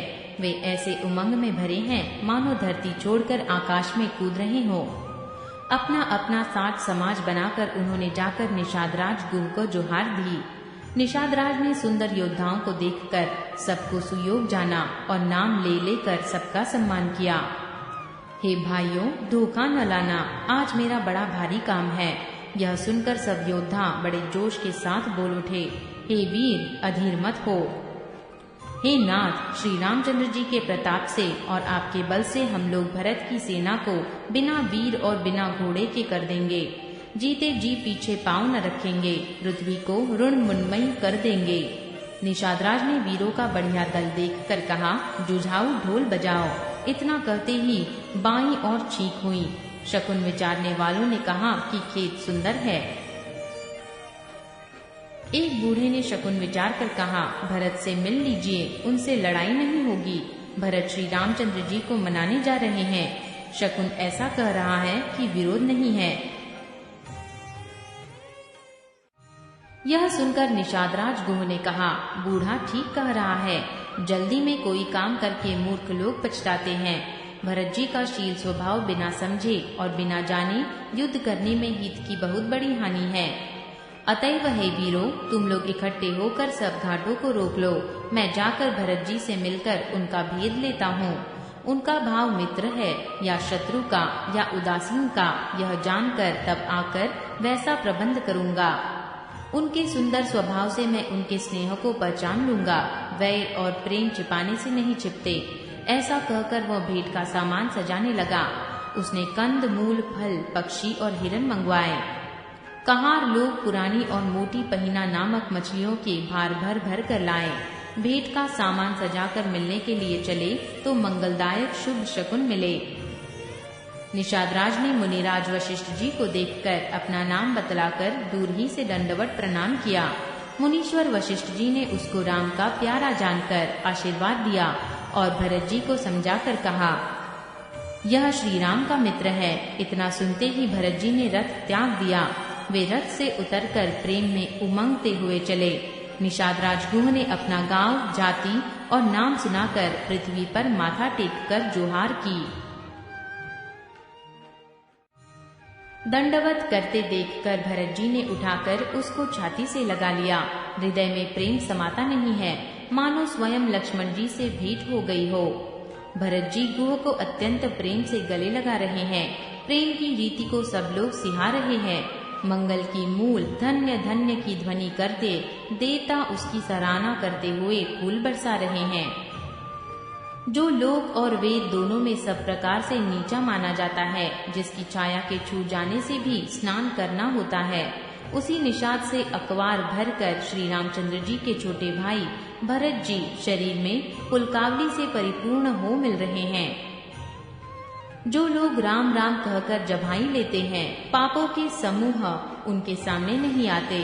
फिर इस गुह को तो स्वयं श्री रामचंद्र जी ने हृदय से लगा लिया और कुल समेत इसे जगत पावन बना दिया। कर्मनाशा नदी का जल गंगा जी में पड़ जाता है, तब कहिए उसे कौन सिर पर धारण नहीं करता। जगत जानता है कि उल्टा नाम जपते जपते वाल्मीकि जी ब्रह्म के समान हो गए। मूर्ख और पामर चांडाल, शबर, खस, यवन, कोल और किरात भी राम नाम कहते ही परम पवित्र और त्रिभुवन में विख्यात हो जाते हैं। इसमें कोई आश्चर्य नहीं है, युग युगांतर से यही रीति चली आ रही है। श्री रघुनाथ जी ने इसको बढ़ाई नहीं दी। इस प्रकार देवता राम नाम की महिमा कह रहे हैं और उसे सुन सुनकर अयोध्या के लोग सुख पा रहे हैं। राम सखा निषादराज से प्रेम के साथ मिलकर भरत जी ने कुशल मंगल और क्षेम पूछी। भरत जी का शील और प्रेम देखकर निषाद उस समय विदेह हो गया। उसके मन में संकोच, प्रेम और आनंद इतना बढ़ गया कि वह खड़ा खड़ा टकटकी लगाए भरत जी को देखता रहा। फिर धीरज धरकर भरत जी के चरणों की वंदना करके प्रेम के साथ हाथ जोड़कर विनती करने लगा, हे प्रभु, कुशल के मूल आपके चरण कमलों के दर्शन कर मैंने तीनों कालों में अपना कुशल जान लिया। अब आपके परम अनुग्रह से करोड़ों कुलों सहित मेरा मंगल हो गया। मेरी करतूत और कुल को समझकर और प्रभु श्री रामचंद्र जी की महिमा को मन में देखकर जो रघुवीर श्री राम जी के चरणों का भजन नहीं करता, वह जगत में विधाता के द्वारा ठगा गया है। मैं कपटी, कायर, कुबुद्धि और कुजाति हूँ और लोक वेद दोनों से सब प्रकार से बाहर हूँ। पर जब से श्री रामचंद्र जी ने मुझे अपनाया है, तभी से मैं विश्व का भूषण हो गया। निषाद राज की प्रीति को देखकर और सुंदर विनय सुनकर फिर भरत जी के छोटे भाई शत्रुघ्न जी उससे मिले। फिर निषाद ने अपना नाम ले लेकर सुंदर वाणी से सब रानियों को आदरपूर्वक जोहार की। रानियां उसे लक्ष्मण जी के समान समझकर आशीर्वाद देती हैं कि तुम 100 लाख वर्षों तक सुखपूर्वक जियो। नगर के स्त्री पुरुष निषाद को देखकर ऐसे सुखी हुए मानो लक्ष्मण जी को देख रहे हों। सब कहते हैं कि जीवन का लाभ तो इसी ने पाया है जिसे कल्याण स्वरूप श्री रामचंद्र जी ने भुजाओं में बांधकर गले लगाया है। निषाद अपने भाग्य की बड़ाई सुनकर मन में परम आनंदित हो सबको अपने साथ लिवा ले चला। उसने अपने सब सेवकों को इशारे से कह दिया, वे स्वामी का रुख पाकर चले और उन्होंने घरों में, वृक्षों के नीचे, तालाबों पर तथा बगीचों और जंगलों में ठहरने के लिए स्थान बना दिए। भरत जी ने जब श्रृंगवेरपुर को देखा तब उनके सब अंग प्रेम के कारण शिथिल हो गए। वे निषाद को लाभ दिए ऐसे शोभा दे रहे हैं मानो विनय और प्रेम शरीर धारण किए हुए हों। इस प्रकार भरत जी ने सब सेना को साथ में लिए हुए जगत को पवित्र करने वाली गंगा जी के दर्शन किए। श्री राम घाट को प्रणाम किया। उनका मन इतना आनंद मग्न हो गया मानो उन्हें स्वयं श्री राम जी मिल गए हो। नगर के नर नारी प्रणाम कर रहे हैं और गंगा जी के ब्रह्म रूप जल को देख देख कर आनंदित हो रहे हैं। गंगा जी में स्नान कर हाथ जोड़कर सभी यही वर मांगते हैं कि श्री रामचंद्र जी के चरणों में हमारा प्रेम कम न हो। भरत जी ने कहा, हे गंगे, आपकी रज सबको सुख देने वाली तथा सेवक के लिए तो कामधेनु ही है। मैं हाथ जोड़कर यही वरदान मांगता हूँ कि श्री सीताराम जी के चरणों में मेरा स्वाभाविक प्रेम हो। इस प्रकार भरत जी स्नान कर और गुरु जी की आज्ञा पाकर तथा यह जानकर कि सब माताएं स्नान कर चुकी हैं, डेरा उठा ले चले। लोगों ने जहाँ तहाँ डेरा डाल दिया। भरत जी ने सभी का पता लगाया कि सब लोग आकर आराम से टिक गए हैं या नहीं। फिर देव पूजन करके आज्ञा पाकर दोनों भाई श्री रामचंद्र जी की माता कौशल्या जी के पास गए। चरण दबाकर और कोमल वचन कह कर भरत जी ने सब माताओं का सत्कार किया। फिर भाई शत्रुघ्न को माताओं की सेवा सौंपकर आपने निषद को बुला लिया।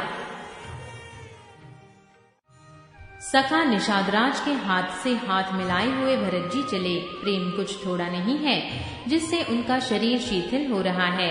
भरत जी सखा से पूछते हैं कि मुझे वह स्थान दिखलाओ और नेत्र और मन की जलन कुछ ठंडी करो जहाँ सीता जी, श्री राम जी और लक्ष्मण रात को सोए थे। ऐसा कहते ही उनके नेत्रों के कोयों में जल भर आया। भरत जी के वचन सुनकर निषाद को बड़ा विषाद हुआ। वह तुरंत ही उन्हें वहां ले गया जहाँ पवित्र अशोक के वृक्ष के नीचे श्री राम जी ने विश्राम किया था। भरत जी ने वहां अत्यंत प्रेम से आदर पूर्वक दंडवत प्रणाम किया। कुशों की सुंदर साथरी देखकर उसकी प्रदक्षिणा करके प्रणाम किया। श्री रामचंद्र जी के चरण चिन्हों को रज आंखों में लगाए। प्रेम की अधिकता कहते नहीं बनती। भरत जी 2-4 स्वर्ण बिंदु देखे तो उनके सीता जी के समान समझकर सिर पर रख लिया। उनके नेत्र जल से भरे और हृदय में ग्लानि भरी है। वे सखा से सुंदर वाणी में ये वचन बोले, ये स्वर्ण के कण या तारे भी सीता जी के विरह से ऐसे श्रीहत एवं कांतिहीन हो रहे हैं। अयोध्या के नर नारी विलीन हो रहे हैं। जिन सीता जी के पिता राजा जनक हैं, इस जगत में भोग और योग दोनों ही जिनकी मुट्ठी में हैं, उन जनक जी को मैं किसकी उपमा दूं? सूर्य कुल के सूर्य राजा दशरथ जी जिनके ससुर हैं, जिनको अमरावती के स्वामी इंद्र भी सिंहाते थे, और प्रभु श्री रघुनाथ जी जिनके प्राणनाथ हैं, जो इतने बड़े हैं कि जो कोई भी बड़ा होता है वह श्री रामचंद्र जी की बड़ाई से ही होता है। उन श्रेष्ठ पतिव्रता स्त्रियों में शिरोमणि सीता जी की साथरी देखकर मेरा हृदय हहरहा कर फट नहीं जाता। हे शंकर, यह वज्र से भी अधिक कठोर है। मेरे छोटे भाई लक्ष्मण बहुत ही सुंदर और प्यार करने योग्य हैं। ऐसे भाई न तो किसी के हुए, न है, न होने को ही है। जो लक्ष्मण अवध के लोगों को प्यारे, माता पिता के दुलारे और श्री सीताराम जी के प्राण प्यारे हैं, जिनकी कोमल मूर्ति और सुकुमार स्वभाव है, जिनके शरीर में कभी गर्म हवा भी नहीं लगी, वे वन में सब प्रकार की विपत्तियां सह रहे हैं। हाय, इस मेरी छाती ने करोड़ों वज्रों का भी निरादर कर दिया। श्री रामचंद्र जी ने जन्म लेकर जगत को प्रकाशित कर दिया। वे रूप, शील, सुख और समस्त गुणों के समुद्र है। पूर्वासी, कुटुंबी, गुरु, पिता, माता सभी को श्री राम जी का स्वभाव सुख देने वाला है। शत्रु भी श्री राम जी की बड़ाई करते हैं। बोलचाल, मिलने के ढंग और विनय से वे मन को हर लेते हैं। करोड़ों सरस्वती और अरबों शेष जी भी प्रभु श्री रामचंद्र जी के गुण समूहों की गिनती नहीं कर सकते। जो सुख स्वरूप रघुवंश शिरोमणि श्री रामचंद्र जी मंगल और आनंद के भंडार है, वे पृथ्वी पर कुशा बिछाकर सोते हैं। विधाता की गति बड़ी ही बलवान है। श्री रामचंद्र जी ने कानों से भी कभी दुख का नाम नहीं सुना। महाराज स्वयं जीवन वृक्ष की तरह उनकी सार संभाल किया करते थे। सब माताएं भी रात दिन उनकी ऐसी सार संभाल करती थीं, जैसे पलक नेत्रों की और सांप अपनी मणि की करते हैं। वहीं श्री रामचंद्र जी अब जंगलों में पैदल फिरते हैं और कंदमूल तथा फल फूलों का भोजन करते हैं। अमंगल की मूल कैकेयी को धिक्कार है, जो अपने प्राण प्रियतम पति से भी प्रतिकूल हो गई। मुझ पापों के समुद्र और अभागे को धिक्कार है, जिसके कारण ये सब उत्पात हुए। विधाता ने मुझे कुल का कलंक बनाकर पैदा किया और कुमाता ने मुझे स्वामी द्रोही बना दिया। यह सुनकर निषादराज प्रेम पूर्वक समझाने लगा, हे नाथ, आप व्यर्थ विषाद किस लिए करते हैं? श्री रामचंद्र जी आपको प्यारे हैं और आप श्री रामचंद्र जी को प्यारे हैं। यही निचोड़ है, दोष तो प्रतिकूल विधाता को है। प्रतिकूल विधाता की करनी बड़ी कठोर है, जिसने माता कैकेयी को बावली बना दिया। उस रात को प्रभु श्री रामचंद्र जी बार बार आदर पूर्वक आपकी बड़ी सराहना करते थे। तुलसीदास जी कहते हैं, श्री रामचंद्र जी को आपके समान अतिशय प्रिय और कोई नहीं है। मैं सौगंध खाकर कहता हूँ, परिणाम में मंगल होगा, यह जानकर आप अपने हृदय में धैर्य धारण कीजिए। श्री रामचंद्र जी अंतर्यामी तथा संकोच, प्रेम और कृपा के धाम है। यह विचार कर और मन में दृढ़ता लाकर चलिए और विश्राम कीजिए। सखा के वचन सुनकर हृदय में धीरज धरकर श्री रामचंद्र जी का स्मरण करते हुए भरत जी डेरे को चले। नगर के सारे स्त्री पुरुष यह समाचार पाकर बड़े आतुर होकर उस स्थान को देखने लगे। वे उस स्थान की परिक्रमा करके प्रणाम करते हैं और कैकेयी को बहुत दोष देते हैं।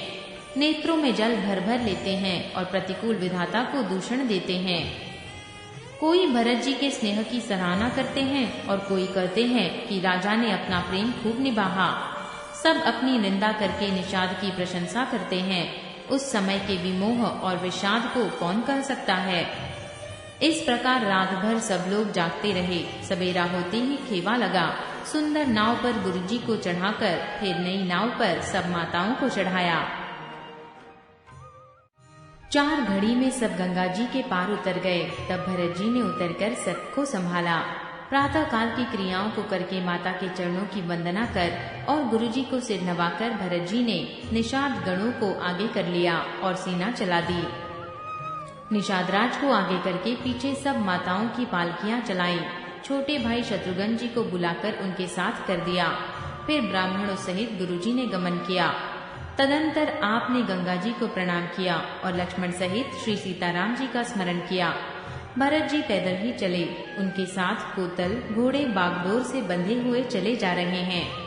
उत्तम सेवक बार बार कहते हैं कि हे नाथ, आप घोड़े पर सवार हो जाइए। श्री रामचंद्र जी तो पैदल ही गए और हमारे लिए रथ, हाथी और घोड़े बनाए गए हैं। मुझे उचित तो ऐसा ही है कि मैं सिर के बल चलकर जाऊं। सेवक का धर्म सबसे कठिन होता है। भरत जी की दशा देखकर और कोमल वाणी सुनकर सब सेवक गण ग्लानि के मारे गले जा रहे हैं। प्रेम में उमंग उमंग कर सीताराम सीताराम कहते हुए भरत जी ने तीसरे पहर प्रयाग में प्रवेश किया। उनके चरणों में छाले कैसे चमकते हैं, जैसे कमल की कली पर ओस की बूंदें चमकती हो। भरत जी आज पैदल ही चलकर आए। यह समाचार सुनकर सारा समाज दुखी हो गया। जब भरत जी ने यह पता पा लिया कि सब लोग स्नान कर चुके, तब त्रिवेणी पर आकर उन्हें प्रणाम किया। फिर विधि पूर्वक श्वेत और शाम जल में स्नान किया और दान देकर ब्राह्मणों का सम्मान किया। शाम और सफेद लहरों को देखकर भरत जी का शरीर पुलकित हो उठा और उन्होंने हाथ जोड़कर कहा, हे तीर्थराज, आप समस्त कामनाओं को पूर्ण करने वाले हैं। आपका प्रभाव वेदों में प्रसिद्ध और संसार में प्रकट है। मैं अपना धर्म त्याग कर आपसे भीख मांगता हूँ। आर्त मनुष्य कौन सा कुकर्म नहीं करता। ऐसा हृदय में जानकर सुजान उत्तम दानी जगत में मांगने वाले की वाणी को सफल किया करते हैं। मुझे न अर्थ की रुचि है, न धर्म की, न काम की, और न मैं मोक्ष ही चाहता हूँ। जन्म जन्म में मेरा श्री राम जी के चरणों में प्रेम हो, बस यही वरदान मांगता हूँ, दूसरा कुछ नहीं। स्वयं श्री रामचंद्र जी भी भले ही मुझे कुटिल समझे और लोग मुझे गुरुद्रोही तथा स्वामी द्रोही भले ही कहें, पर श्री सीताराम जी के चरणों में मेरा प्रेम आपकी कृपा से दिन दिन बढ़ता ही रहे।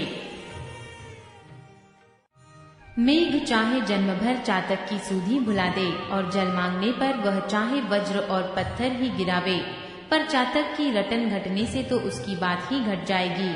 उसकी तो प्रेम बढ़ने में ही सब तरह से भलाई है। जैसे तपाने से सोने पर आग आ जाती है, वैसे ही प्रियतम के चरणों में प्रेम का नियम निभाने से प्रेमी सेवक का गौरव बढ़ जाता है। भरत जी के वचन सुनकर बीच त्रिवेणी में से सुंदर मंगल देने वाली कोमल वाणी हुई। हे तात भरत, तुम सब प्रकार से साधु हो। श्री रामचंद्र जी के चरणों में तुम्हारा अथाह प्रेम है। तुम व्यर्थ ही मन में ग्लानि कर रहे हो। श्री रामचंद्र को तुम्हारे समान प्रिय कोई नहीं है। त्रिवेणी जी के अनुकूल वचन सुनकर भरत जी का शरीर पुलकित हो गया। हृदय में हर्ष छा गया। भरत जी धन्य है कहकर देवता हर्षित होकर फूल बरसाने लगे। तीर्थराज प्रयाग में रहने वाले वानप्रस्थ, ब्रह्मचारी, गृहस्थ और उदासीन सब बहुत ही आनंदित है और 10-5 मिलकर आपस में कहते हैं कि भरत जी का प्रेम और शील पवित्र और सच्चा है। श्री रामचंद्र जी के सुंदर गुण समूहों को सुनते हुए वे मुनि श्रेष्ठ भरत जी के पास आए। मुनि ने भरत जी को दंडवत प्रणाम करते देखा और उन्हें अपना मूर्तिमान सौभाग्य समझा। उन्होंने दौड़कर भरत जी को उठाकर हृदय से लगा लिया और आशीर्वाद देकर कृतार्थ किया। मुनि ने उन्हें आसन दिया। वे सिर नवाकर इस तरह बैठे मानो भागकर संकोच के घर में घुस जाना चाहते हैं। उनके मन में यह बड़ा सोच है कि मुनि कुछ पूछेंगे। भरत जी के शील और संकोच को देखकर ऋषि बोले, भरत सुनो, हम सब खबर पा चुके हैं। विधाता के कर्तव्य पर कुछ वश नहीं चलता। माता की करतूत को समझकर तुम हृदय में ग्लानि मत करो। हे तात, कैकेयी का कोई दोष नहीं है। उसकी बुद्धि तो सरस्वती बिगाड़ गई थी। यह कहते भी कोई भला न कहेगा, क्योंकि लोक और वेद दोनों ही विद्वानों को मान्य है। किंतु हे तात, तुम्हारा निर्मल यश गाकर तो लोक और वेद दोनों बड़ाई पावेंगे। यह लोक और वेद दोनों को मान्य है और सब यही कहते हैं कि पिता जिसको राज्य दे वही पाता है। राजा सत्यव्रती थे, तुमको बुलाकर राज्य देते तो सुख मिलता, धर्म रहता और बड़ाई होती। सारे अनर्थ की जड़ तो श्री रामचंद्र जी का वनगमन है, जिसे सुनकर समस्त संसार को पीड़ा हुई। वह श्री राम का वनगमन भी भाविवश हुआ। बेसमझ रानी तो भाविवश कुचाल करके अंत में पछताई। उसमें भी तुम्हारा कोई तनिक सा भी अपराध कहे तो वह अधम, अज्ञानी और असाधु है। यदि तुम राज्य करते तो भी तुम्हें दोष न होता। सुनकर श्री रामचंद्र जी को भी संतोष ही होता। हे भरत, अब तो तुमने बहुत ही अच्छा किया। यही मत तुम्हारे लिए उचित था। श्री रामचंद्र जी के चरणों में प्रेम होना ही संसार में समस्त सुंदर मंगलों का मूल है। सो वह तो तुम्हारा धन, जीवन और प्राण ही है। तुम्हारे समान बड़भागी कौन है? हे तात, तुम्हारे लिए यह आश्चर्य की बात नहीं है, क्योंकि तुम दशरथ जी के पुत्र और श्री रामचंद्र जी के प्यारे भाई हो। हे भरत सुनो, श्री रामचंद्र जी के मन में तुम्हारे समान प्रेम पात्र दूसरा कोई नहीं है। लक्ष्मण जी, श्री राम जी और सीता जी तीनों को सारी रात उस दिन अत्यंत प्रेम के साथ तुम्हारी सराहना करते ही बीती। प्रयागराज में जब वे स्नान कर रहे थे, उस समय मैंने उनका यह मर्म जाना। वे तुम्हारे प्रेम में मग्न हो रहे थे। तुम पर श्री रामचंद्र जी का ऐसा ही स्नेह है जैसा मूर्ख मनुष्य का संसार में सुखमय जीवन पर होता है। यह श्री रघुनाथ जी की बहुत बड़ाई नहीं है, क्योंकि श्री रघुनाथ जी तो शरणागत के कुटुंब भर को पालने वाले हैं। हे भरत, मेरा यह मत है कि तुम तो मानो शरीरधारी श्री राम जी के प्रेम ही हो। हे भरत, तुम्हारे लिए यह कलंक है, पर हम सबके लिए तो उपदेश है। श्री राम भक्ति रूपी रस की सिद्धि के लिए यह समय गणेश हुआ है। हे तात, तुम्हारा यश निर्मल नवीन चंद्रमा है और श्री रामचंद्र जी के दास कुमुद और चकोर हैं। वो चंद्रमा तो प्रतिदिन अस्त होता और घटता है, जिससे कुमुद और चकोर को दुख होता है, परंतु ये तुम्हारा यश रूपी चंद्रमा सदा उदय रहेगा, कभी अस्त होगा ही नहीं। जगत रूपी आकाश में ये घटेगा नहीं, वरम दिन ब दिन दूना होगा। त्रैलोक्य रूपी चकवा इस यश रूपी चंद्रमा पर अत्यंत प्रेम करेगा और प्रभु श्री रामचंद्र जी का प्रताप रूपी सूर्य इसकी छवि को हरण नहीं करेगा। ये चंद्रमा रात दिन सदा सब किसी को सुख देने वाला होगा। कैकेयी का कुकर्म रूपी राहु इसे ग्रास नहीं करेगा। ये चंद्रमा श्री रामचंद्र जी के सुंदर प्रेम रूपी अमृत से पूर्ण है। ये गुरु के अपमान रूपी दोष से दूषित नहीं है। तुमने इस यश रूपी चंद्रमा की सृष्टि करके पृथ्वी पर भी अमृत को सुलभ कर दिया। अब श्री रामचंद्र जी के भक्त इस अमृत से तृप्त हो लें। राजा भगीरथ गंगा जी को लाए, जिन गंगा जी का स्मरण ही संपूर्ण सुंदर मंगलों की खान है। दशरथ जी के गुण समूहों का तो वर्णन ही नहीं किया जा सकता। अधिक क्या, जिनकी बराबरी का जगत में कोई नहीं है, जिनके प्रेम और संकोच शील के वश में होकर स्वयं सच्चिदानंद घन भगवान श्री राम आकर प्रकट हुए, जिन्हें महादेव जी अपने हृदय के नेत्रों से भी कभी आघाकर नहीं देख पाए, अर्थात जिनका स्वरूप हृदय में देखते देखते शिव जी कभी तृप्त नहीं हुए। परंतु उनसे भी बढ़कर तुमने कीर्ति रूपी अनुपम चंद्रमा को उत्पन्न किया, जिसमें श्री राम प्रेम ही हिरण के चिन्ह के रूप में बसता है। हे तात, तुम व्यर्थ ही हृदय में ग्लानि कर रहे हो, पारस पाकर भी तुम दरिद्रता से डर रहे हो। हे भरत सुनो, हम झूठ नहीं कहते, हम उदासीन हैं, किसी का पक्ष नहीं करते, तपस्वी हैं, किसी की मुंह देखी नहीं करते, और वन में रहते हैं, किसी से कुछ प्रयोजन नहीं रखते।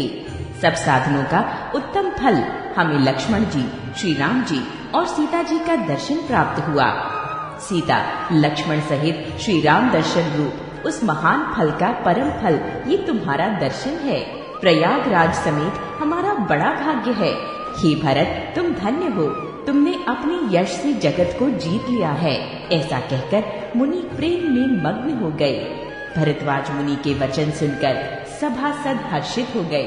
साधु साधु कहकर सराहना करते हुए देवताओं ने फूल बरसाए। आकाश में और प्रयागराज में धन्य धन्य की ध्वनि सुन सुनकर भरत जी प्रेम में मग्न हो रहे हैं।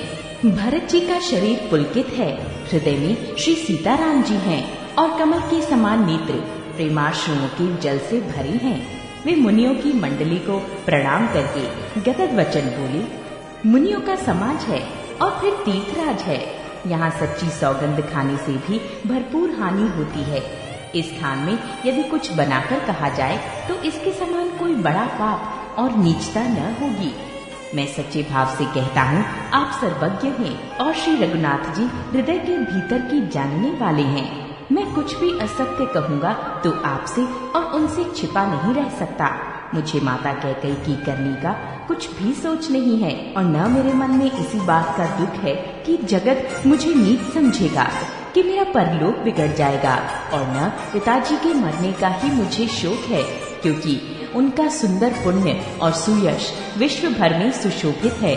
उन्होंने श्री राम लक्ष्मण सरीखे पुत्र पाए, फिर जिन्होंने श्री रामचंद्र जी के विरह में अपने क्षणभंगुर शरीर को त्याग दिया, ऐसे राजा के लिए सोच करने का कौन प्रसंग है। सोच इसी बात का है कि श्री राम जी, लक्ष्मण जी और सीता जी पैरों में बिना जूती के मुनियों का वेश बनाए वन वन में फिरते हैं। वे वल्कल वस्त्र पहनते हैं, फलों का भोजन करते हैं, पृथ्वी पर कुश और पत्ते बिछाकर सोते हैं और वृक्षों के नीचे निवास करके नित्य सर्दी, गर्मी, वर्षा और हवा सहते हैं। इसी दुख की जलन से निरंतर मेरी छाती जलती रहती है। मुझे न दिन में भूख लगती है और न रात को नींद आती है। मैंने मन ही मन समस्त विश्व को खोज डाला, पर इस कुरोग की औषध कहीं नहीं है। माता का कुमत, बुरा विचार पापों का मूल बड़ाई है। उसने हमारे हित का बसूला बनाया, उससे कलह रूपी कुकाठ का कुयंत्र बनाया और 14 वर्ष की अवधि रूपी कठिन कुमंत्र पढ़कर उस यंत्र को गाड़ दिया। यहाँ माता का कुविचार बड़ाई है, भरत को राज्य बसूला है, राम का वनवास कुयंत्र है और 14 वर्ष की अवधि कुमंत्र है। मेरे लिए उसने सारा कुठाठ बुरा साज रचा और सारे जगत को 12 बाट छिन्न भिन्न करके नष्ट कर डाला। ये कुयोग श्री रामचंद्र जी के लौट आने पर ही मिट सकता है और तभी अयोध्या बस सकती है, दूसरे किसी उपाय से नहीं। भरत जी के वचन सुनकर मुनि ने सुख पाया और सभी ने उनकी बहुत प्रकार से बड़ाई की। मुनि ने कहा, हे तात, अधिक सोच मत करो, श्री रामचंद्र जी के चरणों का दर्शन करते ही सारा दुख मिट जाएगा। इस प्रकार मुनि श्रेष्ठ भरद्वाज जी ने उनका समाधान करके कहा, अब आप लोग हमारे प्रेम प्रिय अतिथि बनिए और कृपा करके कंदमूल, फल फूल जो कुछ हम दें स्वीकार कीजिए। मुनि के वचन सुनकर भरत के हृदय में सोच हुआ कि ये बेमौके बड़ा बेड़क संकोच आ पड़ा। फिर गुरुजनों की वाणी को महत्वपूर्ण आदरणीय समझकर चरणों की वंदना करके हाथ जोड़कर बोले, हे नाथ, आपकी आज्ञा को सिर चढ़ाकर उसका पालन करना ये हमारा परम धर्म है। भरत जी के ये वचन मुनि श्रेष्ठ के मन को अच्छे लगे। उन्होंने विश्वास पात्र सेवकों और शिष्यों को पास बुलाया और कहा कि भरत की पहुनई करनी चाहिए, जाकर कंदमूल और फल लाओ। उन्होंने हे नाथ बहुत अच्छा कहकर सिर नवाया और तब वे बड़े आनंदित होकर अपने अपने काम को चल दिए। मुनि को चिंता हुई कि हमने बहुत बड़े मेहमान को न्योता है, अब जैसा देवता हो वैसी ही उसकी पूजा भी होनी चाहिए। ये सुनकर रिद्धियां और अणिमादी सिद्धियां आ गईं और बोली, हे गोसाई, जो आपकी आज्ञा हो सो हम करें। मुनिराज ने प्रसन्न होकर कहा, छोटे भाई शत्रुघ्न और समाज सहित भरत जी श्री रामचंद्र जी के विरह में व्याकुल हैं। इनकी पहुनाई आतिथ्य सत्कार करके इनके श्रम को दूर करो। रिद्धि सिद्धि ने मुनिराज की आज्ञा को सिर चढ़ाकर अपने को वडभागिनी समझा। सब सिद्धियां आपस में कहने लगी, श्री रामचंद्र जी के छोटे भाई भरत ऐसे अतिथि हैं जिनकी तुलना में कोई नहीं आ सकता। अतः मुनि के चरणों की वंदना करके आज वही करना चाहिए जिससे सारा राज समाज सुखी हो। ऐसा कहकर उन्होंने बहुत से सुंदर घर बनाए जिन्हें देखकर विमान भी विलकते हैं, लजा जाते हैं। उन घरों में बहुत से भोग, इंद्रियों के विषय और ऐश्वर्य ठाट बाट का सामान भरकर रख दिया, जिन्हें देखकर देवता भी ललचा गए। दासीदास सब प्रकार की सामग्री लिए हुए मन लगाकर उनके मनों को देखते रहते हैं, अर्थात उनके मन की रुचि के अनुसार करते रहते हैं। जो सुख के समान स्वर्ग में भी, स्वप्न में भी नहीं है, ऐसे सब सामान सिद्धियों ने पल भर में सज दिए। पहले तो उन्होंने सब किसी को जिसकी जैसी रुचि थी वैसे ही सुंदर सुखदायक निवास स्थान दिए।